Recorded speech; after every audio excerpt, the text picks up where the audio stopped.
హైదరాబాద్లోని సరూర్ నగర్ చెరువు వద్ద గణేష్ నిమజ్జనం కార్యక్రమం సందర్భంగా ఉద్రిక్త వాతావరణం నెలకొంది. నిమజ్జనం కోసం ప్రభుత్వం సరైన ఏర్పాట్లు చేయలేదని ఆరోపిస్తూ యువకులు ఆందోళన దిగారు. ఒక గణేష్ విగ్రహాన్ని క్రేన్ సాయంతో నిమజ్జనం చేస్తుండగా ఊహించిన విధంగా క్రేన్ విఫలమై విగ్రహం ఒక్కసారిగా కింద పడిపోయింది. ఈ ఘటనతో అక్కడ ఉన్న భక్తులు, ముఖ్యంగా యువకులు తీవ్ర ఆగ్రహం వ్యక్తం చేశారు.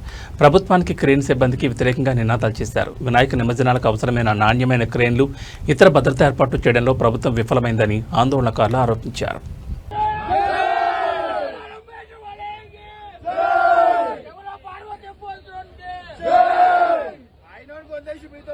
ఆయన మాట్లాడేది ఫస్ట్